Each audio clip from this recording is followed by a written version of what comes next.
So this is a story about Robin Hood and the Golden Arrow. It's just one of the many adventures of Robin Hood. In all the land, no one was better with a bow and arrow than Robin Hood. He lived with his band of merry men in the Sherwood Forest. That was the woods where the king kept his royal deer. A few years before, King Richard had ruled the land. King Richard let people who were poor come into Sherwood Forest. They could hunt the deer to get food for their families. But the time had come for King Richard and his army to leave England. As soon as he was gone, his younger brother John took over the throne. Bad King John did not want anyone to come into Sherwood Forest to hunt the royal deer. From then on, anyone who was seen hunting the king's deer in Sherwood Forest would be put in prison. Robin Hood did not like that one bit. He moved into Sherwood Forest, dressed in green from his cap to his boots. The trees of Sherwood Forest could hide him as he hunted the king's deer. Sometimes other brave men came into Sherwood Forest.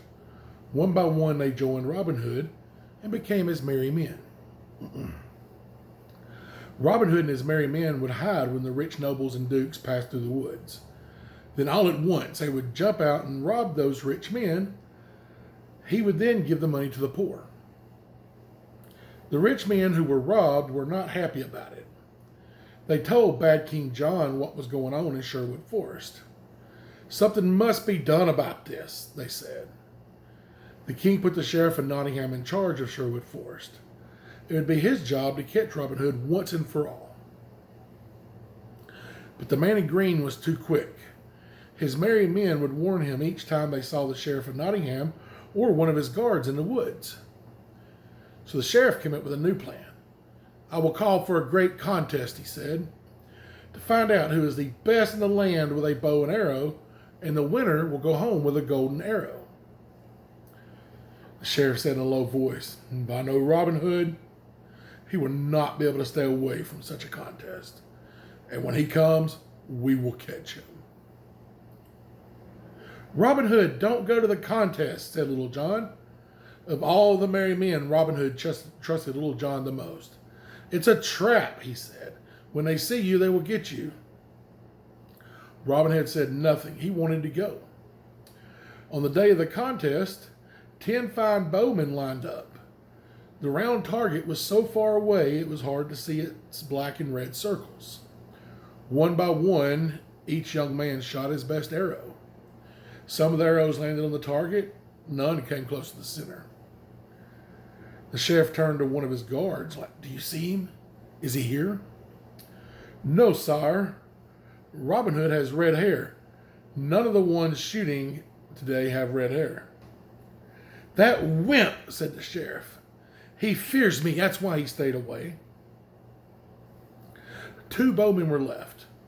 The first was William, the sheriff's man. With care, William took aim, and his arrow landed at the very center of the target, a bullseye. The crowd cheered for William. Now it was time for the last bowman. His arrow sailed through the air too. It landed right through William's bullseye arrow, cutting it in half. In a flash, the bowman let go of 2 more arrows. Each one flew to where the sheriff sat, pinning him into his seat, 1 arrow on each side. The sheriff did not know what was going on. Then the man in green pulled off the disguise and threw it on the ground. Get him, you fools, shouted the sheriff. It's Robin Hood. But our hero jumped over the wall to a horse that was waiting for him, and he was gone. He had escaped. And this is a tale of one of the many adventures of Robin Hood.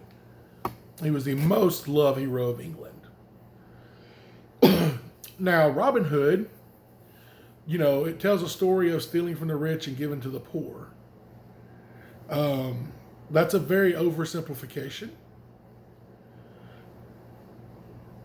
While it is very good to look to our poor, and charity is a good thing, charity and love for our fellow man, especially those who are less advantaged.